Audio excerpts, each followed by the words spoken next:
One of the consequences of this situation now is what I like to call the paradox of convenience, where we adopt a new media. You might be developing your own media. This is, we'll have something new, and it'll do something slightly different than the other media. And then I'll say it's great, and I'll adopt it because it's so convenient. It allows me to, say, for example, append rich data to my telephone calls. And then, I mean, that one is very clever because it leverages pre-existing systems. But now instead, imagine if I went with some sort of Google Voice Chat. So I spend half my time on Google Voice Chat and half on telephone. And then I get a third thing, and I get Wave. And so I spend a third of my time on each of these things. And then I spend a quarter of my time because I'm now on LinkedIn and Facebook and Twitter.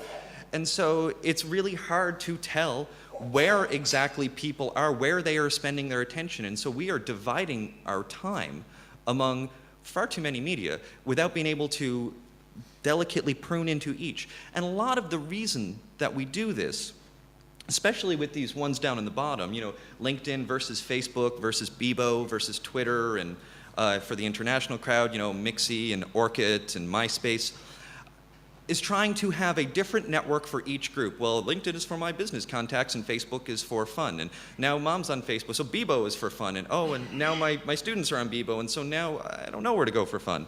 So that's the paradox of convenience. We add these things because each one of them is convenient, but the sum total is that it becomes more inconvenient to network with people.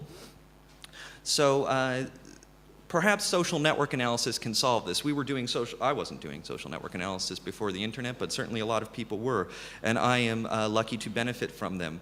If you do it poorly, you can bamboozle people with graphics like this, which don't really mean anything, but they look really fancy. I can wield a lot of data. Check it out. But what's most important is both for a business intelligence point of view, how to read these diagrams, and then ultimately from a user point of view, how can we design them so that users use them more effectively? So there's some core concepts in networks. First, there's types of networks. Then we talk about centrality, and a lot of people here might know this as, say, influencers, opinion leaders, these people that somehow occupy this special position in a network. We can measure that. Communities, which is what I think are more important, and we have formal terms for that, and then network layouts. So there's many types of networks. A whole network might be a bulletin board. You have everybody in the network, and you want to see who is replying to whose postings. So there's lots of research in this which shows how different people in networks occupy different roles. One role might be the answer person. If you get about 100 to 200 people participating in a forum, you're going to get a handful of people who will consistently answer questions. They'll just do it. And then you've got a healthy group. You need large number power. You get one of those people at roles, and you can see their network structure look like that. They're the ones who are always replying to people. And you can visualize it and go, yes, this person is important. Look at the fact that when we see the messages, they're the ones replying. We want to value that person. Microsoft has an MVP program right now for Usenet groups. Does anybody remember Usenet? It used to Usenet. And it's still running. And so what they do is they fly all these people together for this big powwow, and they give them a bunch of Microsoft swag and say, hey, you're valued. And they don't pay them. But these people, they get this sort of gratification, and they stick to these groups and provide a free source of labor on Microsoft's part. Partial networks, by contrast, are these ones where, well, what about the network of blogs on the web? You don't want to spend your entire day, analyzing this massive billion-person or a billion blog web in order to just get some insights on the relationship between political blogs. So you scale out. They're very handy, snowball sampling. And finally, this is my forte right here on the end. These are personal networks. This is the network of me, the egocentric network. Not the Bernie network, but mine is, but yours can be an ego network. And these are the networks of people that I know and their connections with each other. This is the audience from any person's point of view. Anyone who has, say a series of clients, they all know each other. How do they know each other? These are my clients, these are your clients. Or, how does a user on a site see all of the people around them?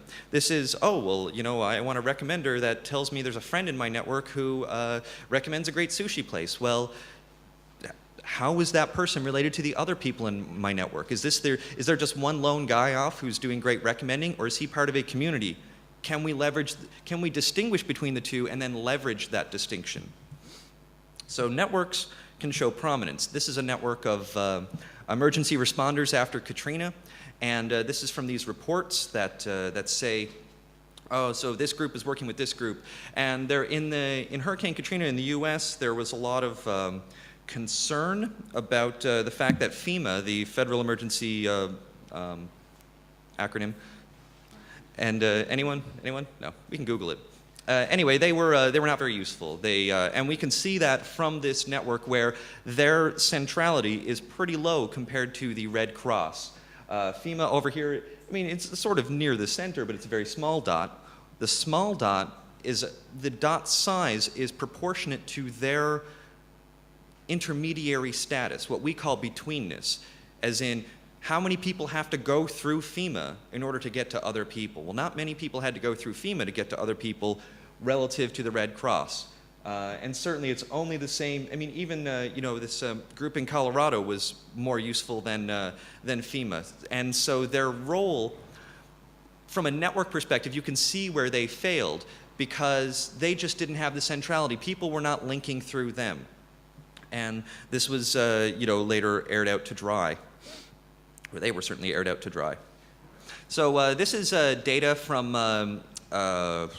Nielsen Buzzmetrics. They capture blog data, and so then you can say which blogs link to which other blogs, and then you build a network of this stuff. And then we use community detection algorithms. There's a lot of them popping around in the literature. This one's actually based on a very primitive algorithm. By that I mean it's from 2004. I mean they've really come a long way very quickly, and we can see that when blogs who link to other blogs get pulled together, and blogs who don't link to other blogs get pulled apart, you have this self-organizing map. And what do we see? We see red and blue. And I guess for the UK folk in the room, blue in this case are actually the left-leaning ones, and red are the right-leaning ones. But so it's a weird irony there. I guess for Canadians in the room too, we got a lot of Canadians in the room, myself included. So yeah. But anyway, nevertheless, the two political ideological spectrums seem to partition into these two different groups. And you can see this, and you can see how this can be an issue for pushing information across. In the network business literature, we often talk about structural holes, or those individuals who are the brokers between the two. If you're the one blog that's linked to by both the Republicans and the Democrats, then you are in a very important place to to diffuse information. Information has to go through you. Who are those people? How do we find them, and how do we promote them? Because they're the ones that everyone's listening to. That's important. This is just one last slide on layouts. These are some layouts that we're showing here. This is co-citations. If I'm cited in two different blogs, we're going to get to Facebook eventually, I promise. If I'm cited in, two different journals are cited in the same paper, we got a link between those two journals. And so you take all the links from all the journals in all of social science, and then you can make this map. And it sort of, again, self-organizes with the people who, or the journals that are linked together very strongly, close together, very far apart, pushed away, ta-da, you get a map. Not so easy to read. But what it's showing here is that there's dense pockets. Now, what's nice about some of the newer algorithms is that we can create topologies. So this is actually a space. It's a space, it's a relational space, not a physical space, but a space nonetheless. In this space, it has terrain. Some of this terrain shows peaks. Some of this terrain shows valleys. The peaks are places where journals are really inward focusing. They're only linking to each other. The valleys are places where the links are very spread apart.